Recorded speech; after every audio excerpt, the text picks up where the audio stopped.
Okay. Good afternoon, everyone. I formally declare this Submissions Committee meeting on the 15th of June 2022 open. Almighty God, we seek your blessing and guidance in our deliberations on behalf of the people of the Colac-Otway Shire. Enable this Council's decisions to be those that contribute to the true welfare and betterment of our community. Can I ask that Council staff record all those present today? I'll note that Councillor White is an apology. I would like to start this afternoon by acknowledging the traditional custodians and lawmakers of this land, their elders past and present, and welcome any descendants here today. I would like to advise that this Submissions Committee is being live streamed and recorded, including the public participation sections of the meeting. The live stream recording of this afternoon's meeting will be available on the website as soon as practical. By participating in open committee meetings, individuals consent to the use and disclosure of the information they share at the meeting, including any personal and/or sensitive information. Please note that other than an official council recording, no video or audio recording of proceedings is permitted without specific approval by resolution of the relevant meeting. The sole purpose of this Submissions Committee meeting is to hear persons who indicated they wish to speak in support of their written submission to the public toilet strategy and the 2022-23 draft budget. Are there any declarations of interest, please? No. I propose that we move to confirm the minutes from the Submissions Committee meeting held on the 13th of April 2022. Do I have a mover? Yeah, I'll move them, Mayor. The April minutes. Do I have a seconder? Councillor Costin. Is it to be opposed? No. I'll now call for a vote. All those in favour? The item's carried 6-0. Okay.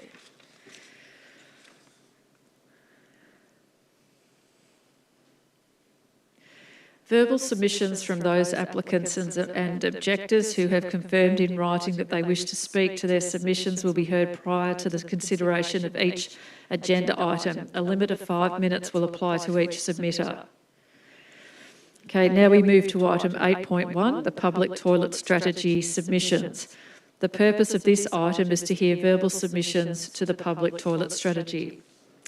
The following submitters have requested to be heard in support of their submissions: Mr. James Judd and Andrew and Diane Wright. I note Andrew's here. Okay, Mr. Judd, would you like to make your submission?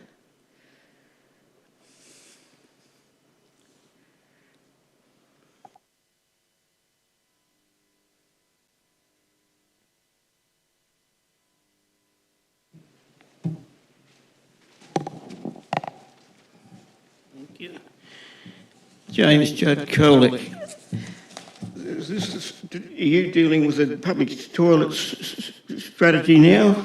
Well, due to the reduction in the amount, has the Colac-Otway Shire Council any intention of purchasing land and erecting a proper all-hours toilet facility west of Jellybrand Street in Colac to service a very big residential area and industrial area in Colac West, since no viable all-hours facility exists until you reach Camperdown?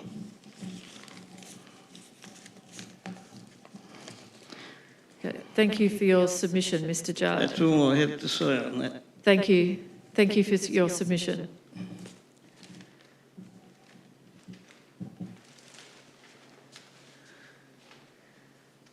I'll now call on Mr. Andrew Wright to make your submission.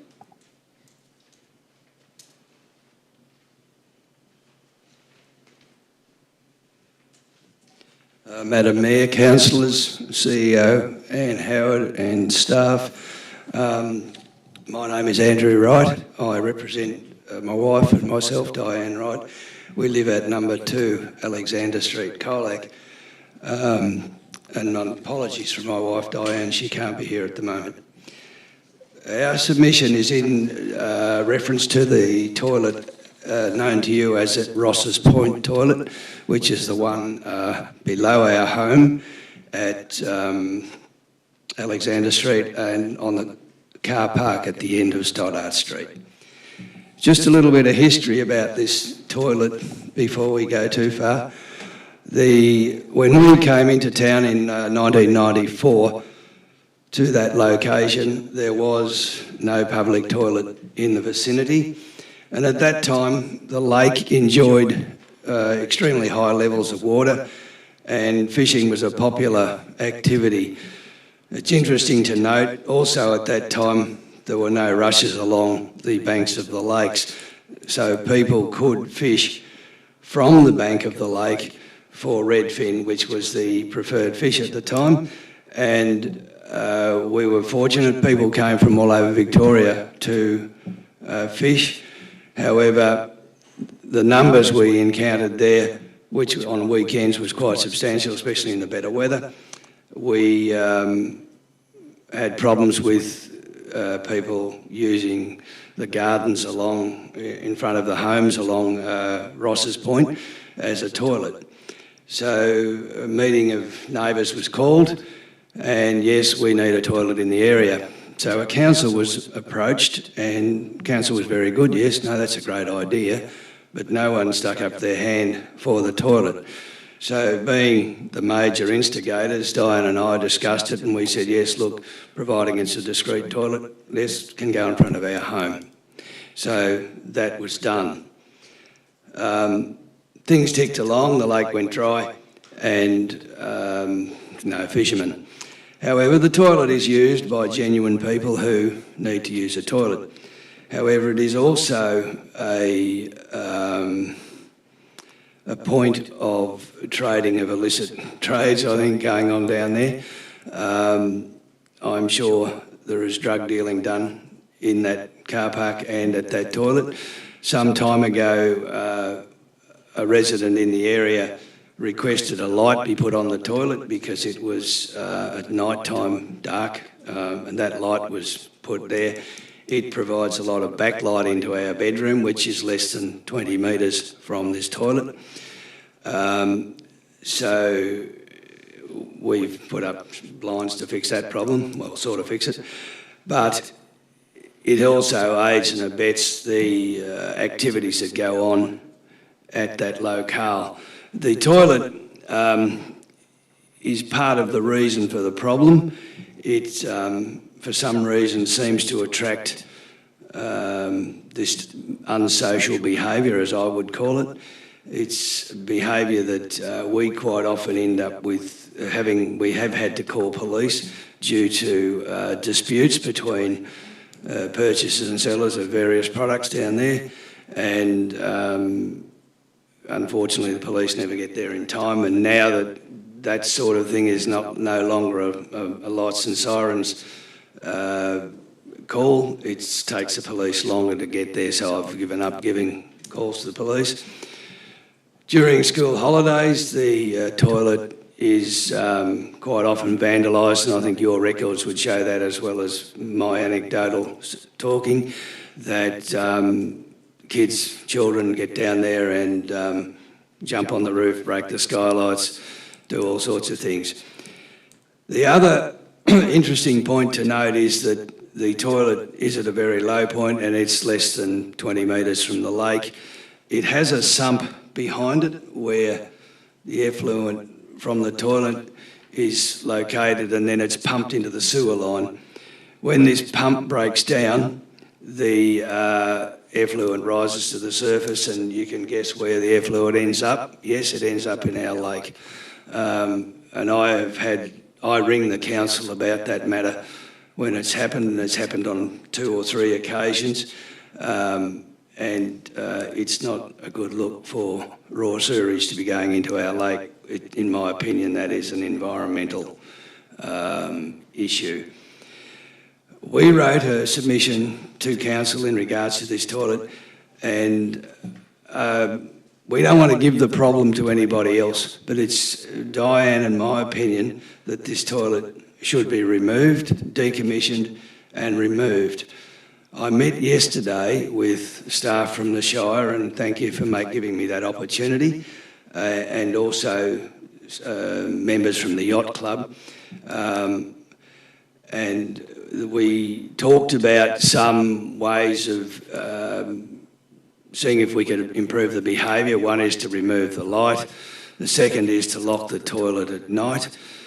And the third was to have a greater police presence. Now, the police have been very good. They do swing in and swing out and do have a look. I think locking the toilet at night, it may be advantageous, but I can tell you what will happen if someone gets there in a dire straits and needs to go to the toilet. I know what will happen. So, and that was the situation we were in 20 years ago. So it's our request, demand, whichever way you want to put it, that the toilet is decommissioned and removed. And I think that was the essence of the toilet strategy, but the toilet strategy said that it would be removed when funding was available in another location. Well, being a realist, I can't see funding being available in the next 5 to 10 years, and it'll possibly take that long to find a location. I don't want to take a toilet out of use, which is being used by people, but it's got to a situation where it's become intolerable for Diane and I to live with that in our front yard. As I said, it's less than 20 metres from our bedroom. We get disturbed fairly frequently from raucous behaviour, fights and activity at that toilet. So, yes, it's our opinion that that toilet be decommissioned and removed. Thank you. Thank you, Mr. Wright, for your submission. Okay. Do councillors have any questions of officers? Yep. Thanks, Mayor. Oh, sorry, Mr. Wright.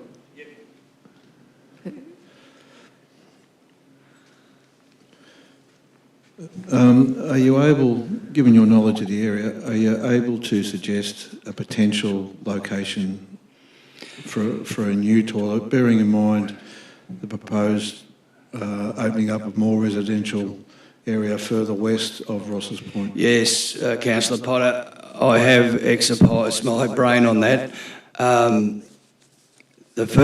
Just if I can go back to my submission, the other point I did want to raise and I forgot to, was that if today you were looking at putting a toilet at that location, it would not pass muster, as I believe toilets now need to be in an open area where they've got good visibility, good street visibility and things like that. And this toilet is tucked away, and I don't know whether anybody has visited it, but it is tucked away and it possibly leaves people in a vulnerable situation.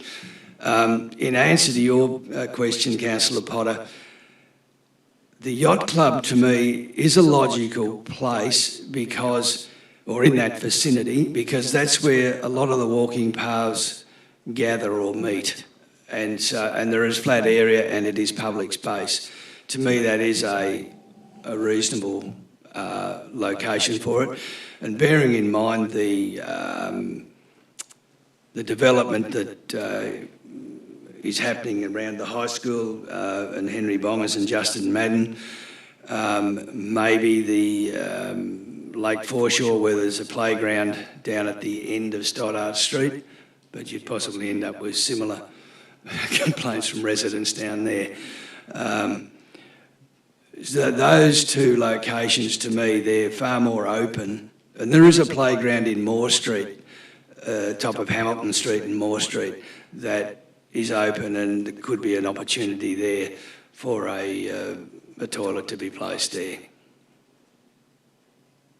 Thank you. Any other questions? Thank you. Mr. Wright? No. Do councillors have any questions of officers?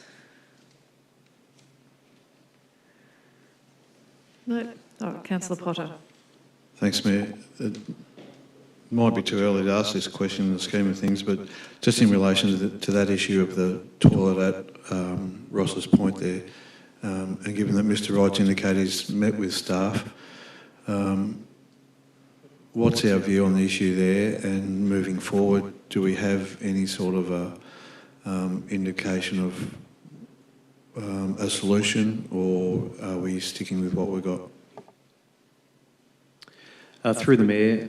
So the public toilet strategy essentially recommends what Mr Wright was just talking about, decommissioning the Ross Point toilet and constructing something new in Western Bay Park. So where there's a playground, pathways, we would look to improve the playground into the future as per the master plan.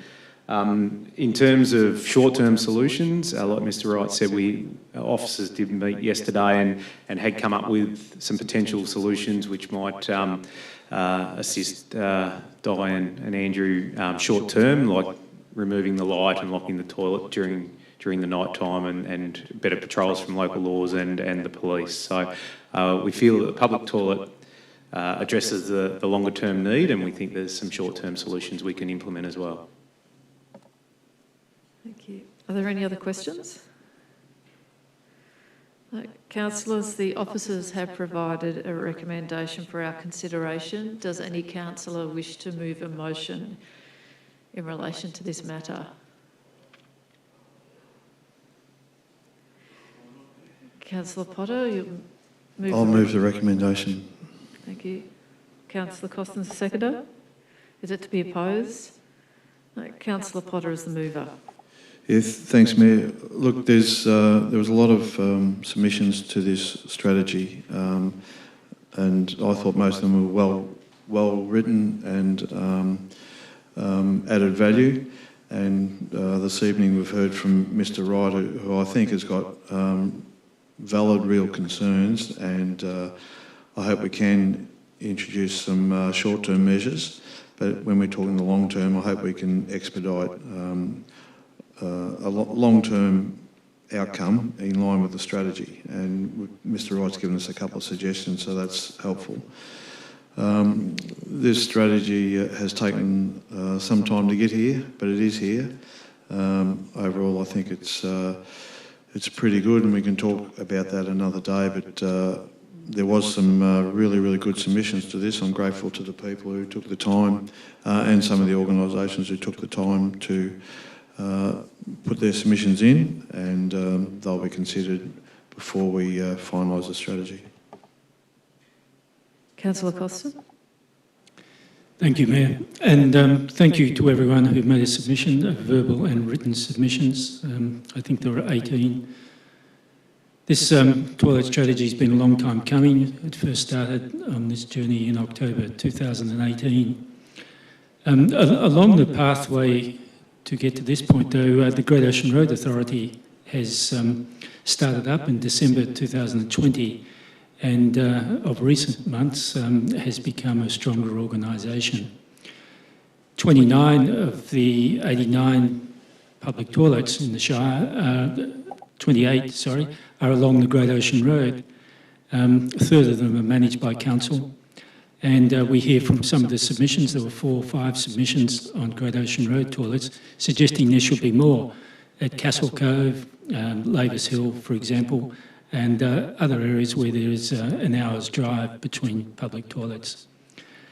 So when our officers look at these submissions and make a recommendation to a future council meeting, I'd just like to ask that we, in our public toilet strategy, not the strategy itself, but in the action plan that's listed in one of the chapters, the later chapters of the report, that perhaps we could talk again with the Great Ocean Road Authority and look at a joint action plan for public toilets along the Great Ocean Road. We benefit a lot from toilets along the Great Ocean Road. Our economy, our traders benefit a lot from having good public toilets along the ocean road, and there certainly needs to be some work to be done. And we can't do it all by ourselves. We don't want to do it all by ourselves, and but we should partner effectively with the Great Ocean Road Authority for that. So again, thank you to everyone who's made a submission, and I hope everyone agrees with this this recommendation. Thank you. Does any other councillor wish to speak? Councillors, I'll now call for a vote. All those in favour? The item's carried 6-0. Thank you. Now we move to item 8.2, the 2022-23 draft budget public submissions. The purpose of this item is to hear verbal submissions to the 2022-23 draft budget. The following submitters have requested to be heard in support of their submission. Jess Dorney, Mr James Judd, Mr David Brown is an apology from the Climate Action Team, but I'll note that we have his submission. Ms Jen Healy and Elizabeth Ryan. Now, I'm not sure whether everybody's here, but I'll start from the top. Is Jess Dorney here? No, okay. I'll now call on Mr James Judd to make his submission, of which you have 5 minutes. Thank you.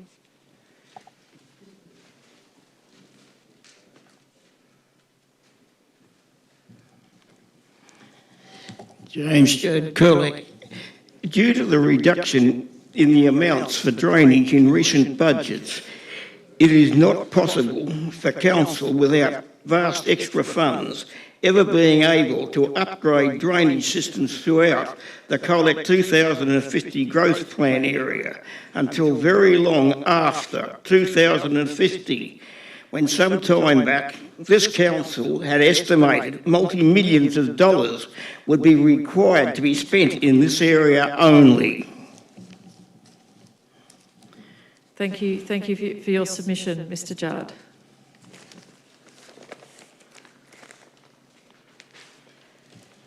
Are there any questions for Mr Judd? No. I'll now call on Ms Jan Healy.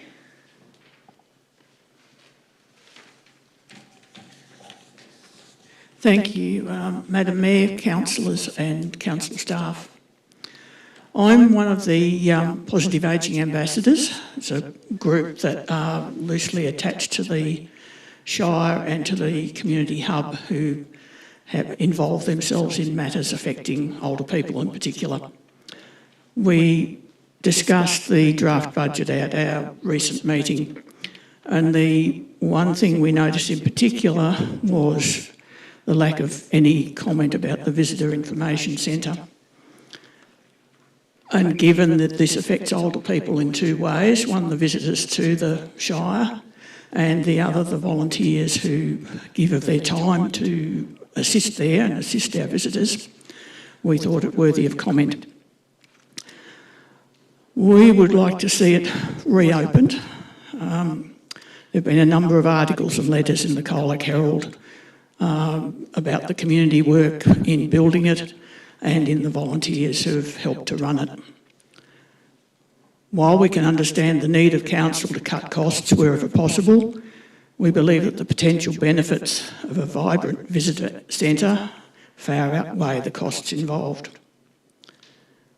We recognise that the visitor centre would only be one of a number of ways in which potential visitors get information about accommodation and attractions locally. However, it's a very important one, especially for the travellers who are in the older demographic and who struggle with things technology. We're all expected to find all our information now from the web. As we know, it doesn't always work around Colac and the wider Shire.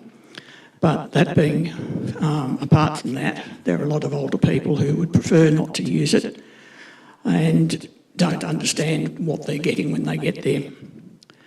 The volunteers who donate their time for the visitor centre bring a wealth of knowledge about the area and are able to tailor the advice they provide to the particular visitor that they're talking to, and can really enrich the experience for that visitor. The visitor centre is an opportunity for local tourism and accommodation businesses to promote the experience that they provide, and helps to secure patrons for those businesses. Local artists and craftspeople find an outlet for their talents by selling their goods through the Visitor Information Centre. Local people often prefer to shop there to be able to buy something locally made to provide as a gift for people who live away from the Shire.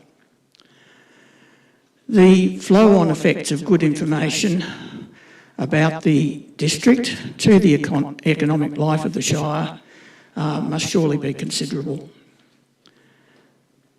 Without the visitor centre, someone at the Shire would need to be allocated the responsibility for keeping relevant information for tourists that might be found on the Shire website. Someone will need to keep that up to date. Keeping information up to date on the website is an onerous task. Keeping everything correct, especially phone numbers and contacts and so on. To have people involved, I think, is a far more beneficial method. There are lots of ways that the visitor centre could be improved. If you do a quick Google search, it's all on Google, there are lots and lots of ideas about things that various visitor centres are doing around the state and more widely that improve the experience of the visitor there, so that visiting the visitor centre becomes an attraction in itself, is an experience in itself. One of the ones that appealed to me was a centre that shows a drone video of some of the attractions in the Shire, which is a viewpoint that you wouldn't be able to get, most of us wouldn't never be able to get anyway, and I'm sure there would be wonderful footage that could be had of the Otways in that way. Another suggestion that came out of left field to me yesterday was the thought that the Shire could possibly investigate actually renting the visitor centre at a peppercorn rent, of course, to a community organisation to run it, instead of the Shire running it themselves. And to go with that, there is actually an opportunity from the Department of Families, Fairness and Housing at the moment for grants of up to $80,000 to secure funds for projects to strengthen volunteering and reinvigorating the Visitor Information Centre and the volunteering opportunities that are there, and using that as a leverage to volunteering more widely in the Shire, I'm sure would be a positive outcome for a grant application. But anyway, that's a conversation for further and beyond the budget. So thank you for your time. Thank you. Councillor Potter, do you have a question? I do, if I can. Mrs. Thank you, Healy. Mayor. Yeah. Thanks for your presentation, and the last point's very interesting. It did occur to me that in relation to volunteers to help with the centre, groups across the Shire and across the state are suffering from lack of available volunteers. With the people you've been speaking to recently, are you able to comment on whether there would be sufficient interest from volunteers to reman the VIC if it was to be reopened in some way? I think that there are certainly a number where the people have moved on and found another opportunity to volunteer, but other volunteering opportunities would be different and would be a different experience, so that the people come with a whole range of different skills to their volunteering, and people volunteer for a whole range of different things. I'm an administrator at heart and I love my numbers, so I find myself treasurer of 2 organisations. I'm not the person to answer the questions at the Visitor Information Centre. However, I would happily sit in the back room and crunch the numbers. Other people like talking to visitors, love talking to visitors, and will happily talk about the Shire all day. And that really gives them a lift, gets them out of bed in the morning, so that yes, there will be quite a range of people and potentially new people. I mean, we're all getting older, more people are reaching an age where they have a bit more time and are looking for things to occupy their time. The Community Hub has been involved in a Life After Farming project, which has looked at how to re-engage farmers off their farm out into the community to do other things. I don't know about all farmers, but I know a few who just love to talk, and about all sorts of things, and about the state of the district and what's there and what to see, and who would like nothing better. That sort of opportunity could well be something that some of our ex-farmers could become engaged in. So I think you would be surprised actually, at the number who might come out to be involved. Councillor Potter. Thanks, Mayor. And just in relation to the last point you made about community groups and the potential for a grant for a group to possibly run that building as a VIC and perhaps incorporate other uses. If council wanted to explore that, I'm not saying that would ever happen, but if we wanted to explore that further or talk to the community, who do you suggest we talk to in relation to that idea? Well, given my own involvement, and I'll declare a conflict of interest straight up, I would put the community hub incorporated at the forefront of having a go at something like that. We have volunteers of our own. We've had the project with the Life After Farming, so we've had, funds of that nature and level of amount that we've dealt with very successfully. We've managed to come up with innovative ideas to do that project, and it's been greeted with considerable interest in the department. So I don't know, we're having a board meeting. It's going to a board meeting to discuss putting in a grant application on Monday night. What that would actually look like is something we haven't even got to really talking about as yet.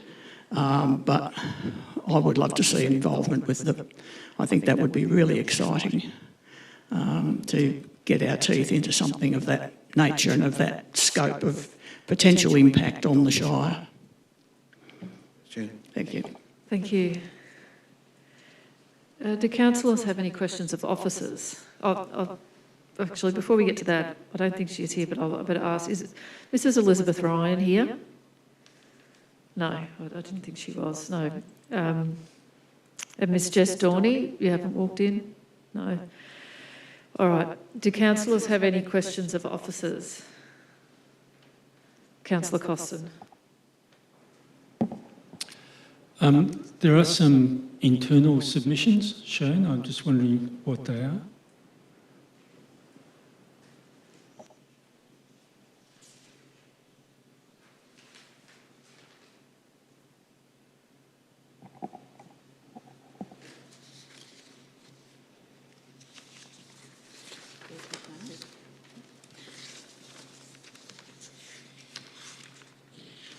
Page 92, submission 11, 12, 13 are labelled internal submissions. Through the Mayor, so we have received 3 submissions internally regarding the fees and charges. So the first one we have received internal charges is about Colac Otway Performing Arts and Culture Centres. We have received 5 items regarding the co-pack charges. One of them is about additional fee charged by the provider. We kind of like just pass on that, due to the increasing of the cost. And there are some of the 2 fees for the hire. And one of them is the blackout day fees for the commercial hire has been increased by $200. And then instead of that, for the community during that on-peak season, we suggest due to the for the community group, it will having that 100% discount. We have done some benchmark through the whole exercise. We believe through the officer's recommendation, we believe that is doable. That is for the submission 11.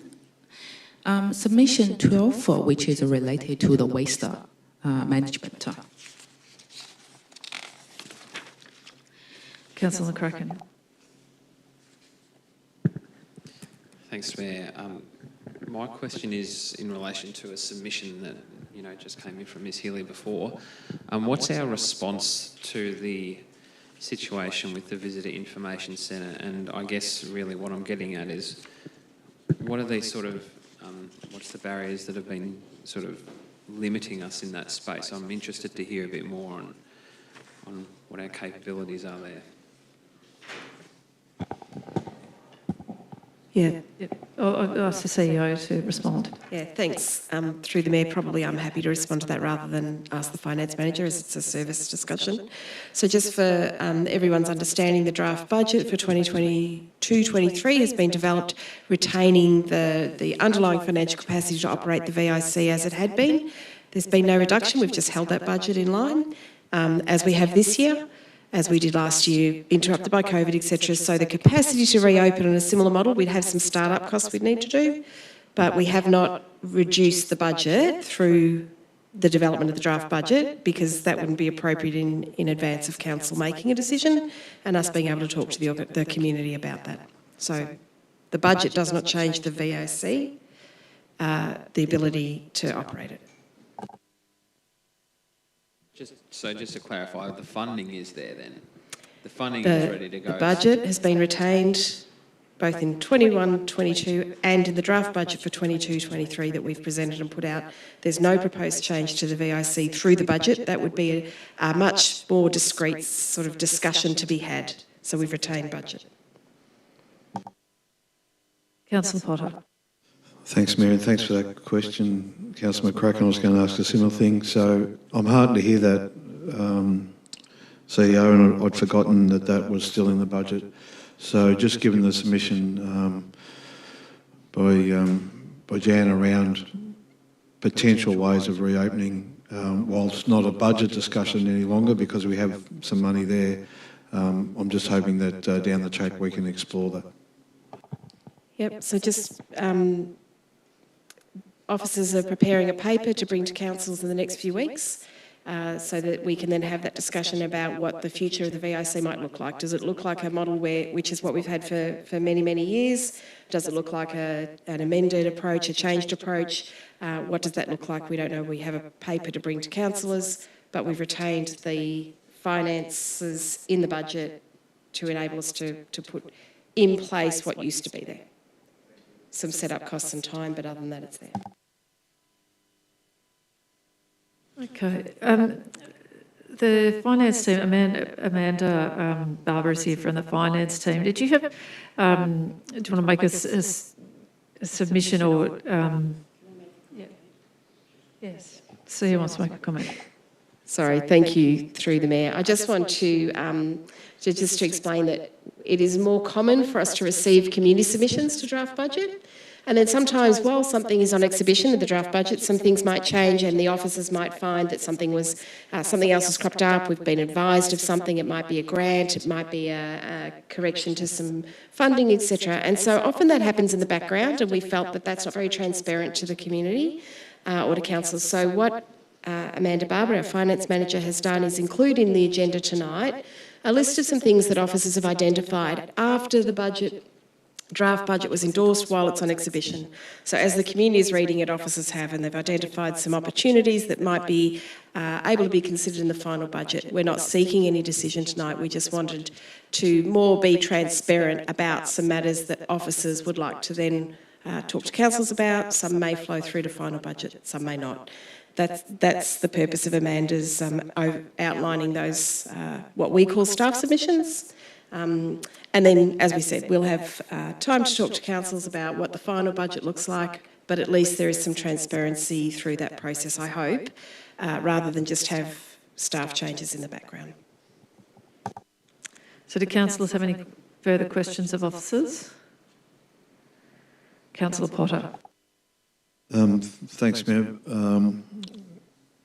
Not necessarily looking for a response right now, but councillors did get an email from Mr. Ari DeLu in relation to some roadworks on the Colac Lawn Road at Botels Hill, where there was recently, I think, a fire tanker rolled, and there's a bit of an issue with the road, and he wanted that to be considered. So I'm just, that email just came in yesterday or the day before, so officers might not have had a chance to see it yet, and it may be part of our budget road working planning anyway, but I'm just raising it on his behalf. Thank you, Councillor Potter. Yes, I've seen that email myself and responded back to that gentleman, and we are looking at it at the moment. Okay, perhaps it's, Mayor, thank you. Just for everybody and the community who might be watching, just to be reassured that councillors do have a full copy of every submission that has been made, not just the table that's in the agenda, and we'll make sure, Councillor Potter, that late one can be also put in the same place for all submissions, just so councillors don't lose sight of it. Thanks. Are there any further questions? No. Councillors, the officers have provided a recommendation for our consideration. Does any councillor wish to move a motion in relation to this matter?